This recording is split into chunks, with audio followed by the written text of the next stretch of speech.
Jordan Peterson, a clinical psychologist and psychology professor, combines philosophy, mythology, religion, and personal experience to help us answer this question. What he provides are essentially 12 rules or guidelines that will help us create a more meaningful and ordered life. Peterson found inspiration for this book by answering philosophical questions posted on Quora. One example was, what are the most valuable things everyone should know? Such questions challenged him to distill his broad insights and combine these with cutting-edge science to create 12 practical rules that he believes can help us cope with chaos. This summary will briefly explore 4 of the 12 rules and unpack the stories Peterson draws upon to explain them. We'll also find out what Pinocchio can teach us about discovering meaning in chaos, as well as what lobsters know about taking responsibility and standing upright. Finally, we'll learn to understand why we take better care of our pets than ourselves. Rules help us to navigate the space between order and chaos as we move between the known and unknown. We're provided with opportunities to find meaning and growth. In the story of Pinocchio, Puppet is granted a wish and asks to be transformed into a real boy. In so doing, he loses the strings that once controlled his life. He gains boyhood independence, but must navigate real life's unfamiliarities and learn painful lessons about honesty, family, and friendship. Pinocchio, like other fables such as Sleeping Beauty and The Lion King, focuses on a central task. This task is to find meaning while moving between order and chaos, the known and unknown, the familiar and the uncharted, and security and adventure. To find balance, we have to straddle these fundamental dualities. We need to have one foot firmly grounded in order and security, while the other might be standing in a place of chaos, possibility, adventure, and growth. He says that to only be grounded in order creates an imbalance in our lives, as we can't just be stable, secure, and unchanging. There are still new and crucial things to learn. But neither can we tolerate being overwhelmed beyond our capacity to cope as we learn about life. When we feel secure but able to engage with novelty is when improvement and mastery happen. Pinocchio needed to evolve from puppet to boy and regain his balance, but without strings attached. Peterson says we read these stories, religious texts, and the works of philosophers such as Socrates and Aristotle, because we deeply yearn for universal values and rules that give our lives meaning. He extrapolates 12 universal rules from his research to assist us in balancing order and chaos. Let's look at what we can learn from the heroic stance of a lobster. Stand up straight with your shoulders back. Life is tough, especially for lobsters.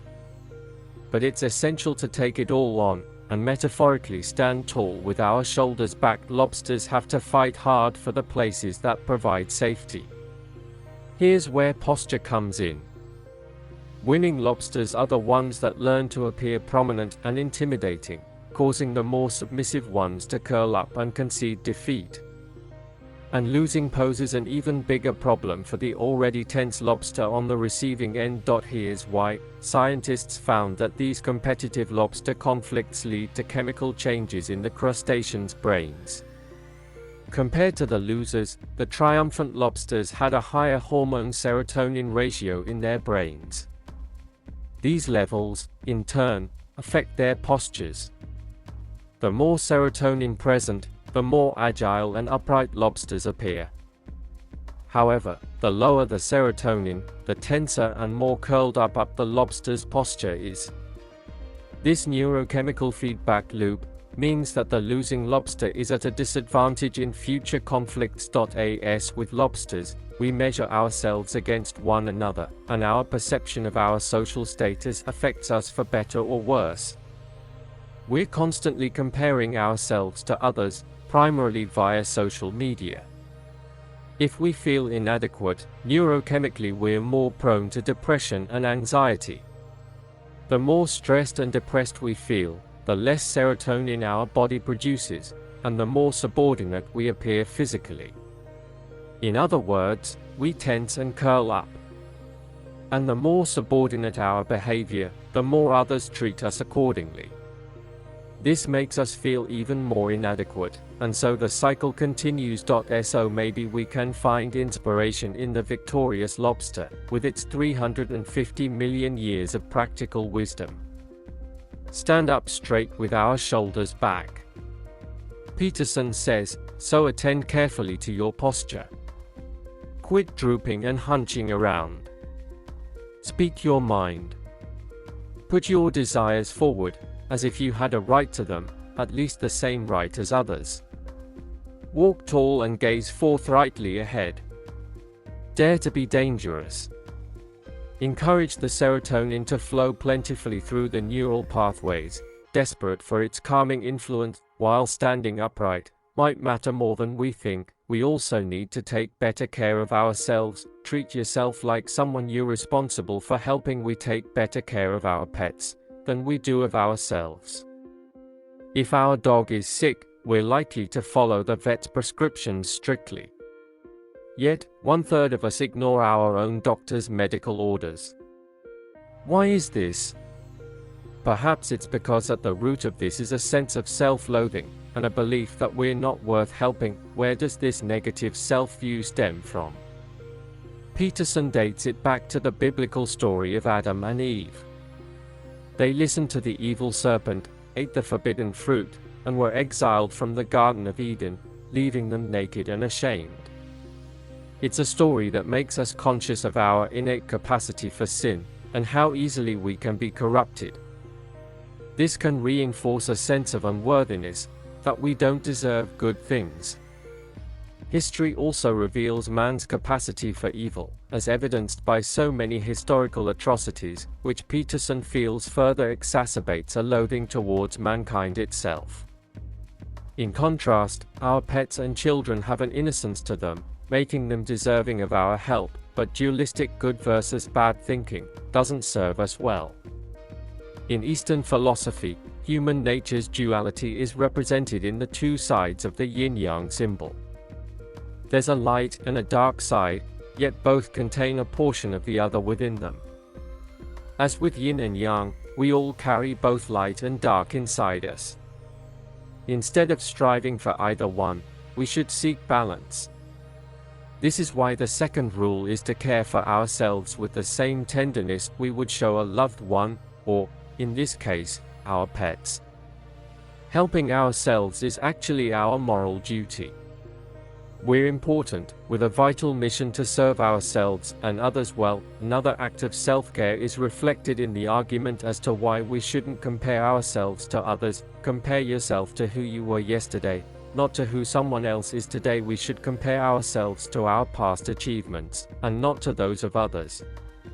Comparison is the thief of joy, and can turn a healthy dose of self-criticism into harsh self-judgment when we believe that we're lacking, or that our present reality is falling short somehow. We're motivated to change for the better. Being self-critical is necessary. It motivates us to keep improving.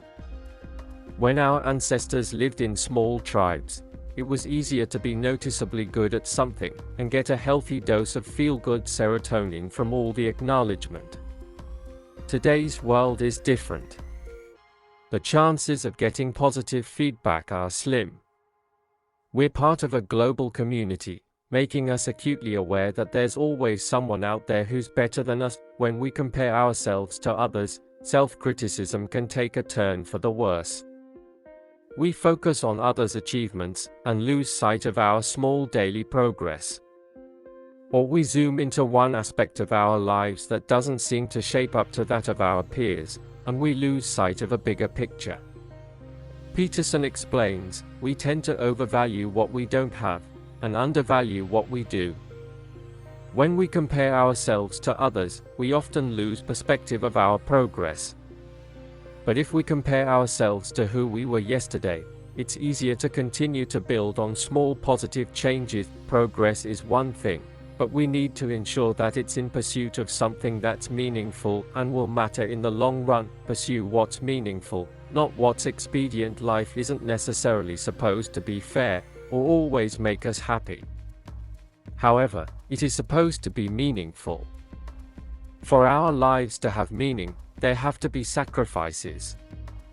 We have to learn how to forego short-term pleasures in favor of long-term pursuits. There's an old story about how to catch a monkey.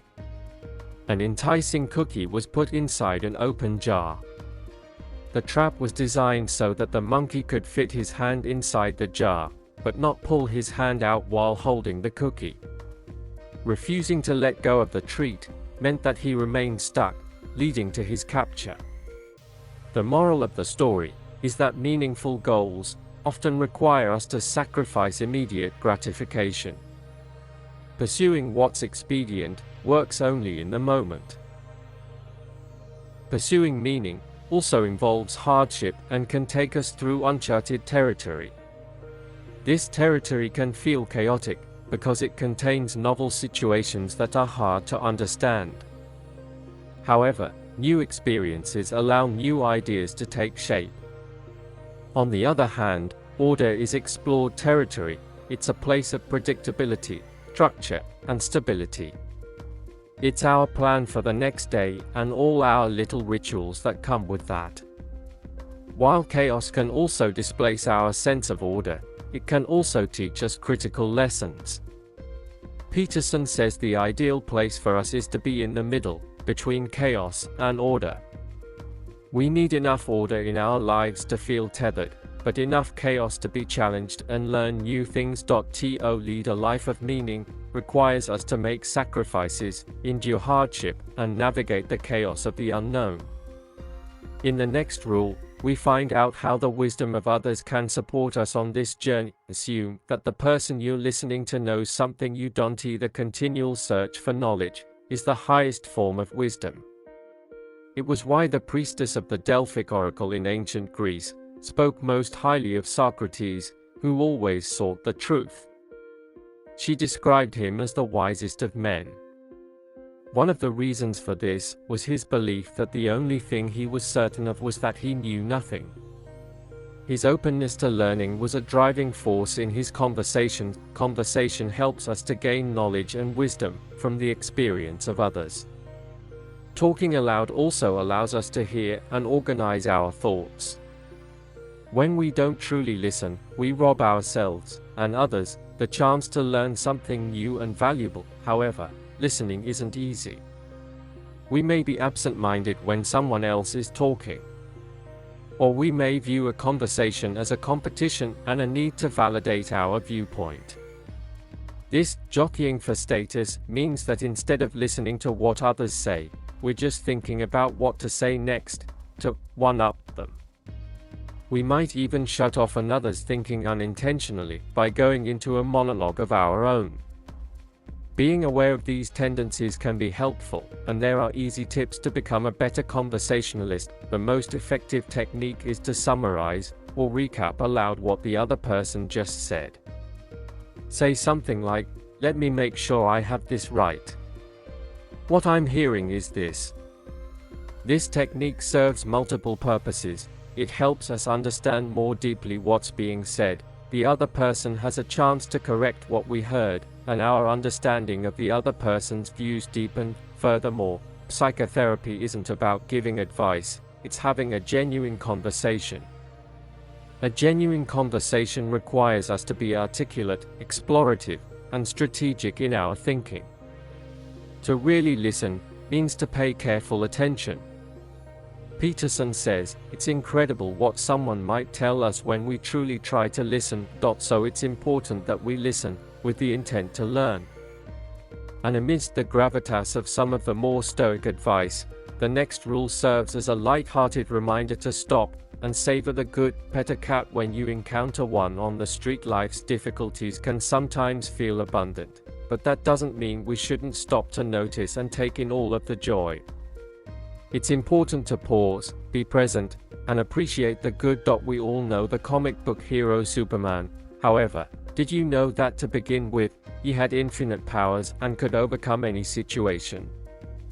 Eventually, Superman's ability to overcome all odds became boring for readers, because there was nothing for him to struggle against. As a result, he wasn't admirable, he couldn't learn, and he didn't grow. Furthermore, the stories became predictable. In order to make the stories more interesting, the writers had to make him susceptible to kryptonite. Difficulties often make our own stories more meaningful, and can help us become more sensitive to the beauty surrounding us. Peterson shares a personal story of how his daughter coped with severe arthritis from the age of 6. She suffered from constant pain, and had to undergo multiple surgeries for joint replacements. After years of pain and discomfort, they eventually found a new physiotherapist who helped her to manage her pain, and to become more mobile.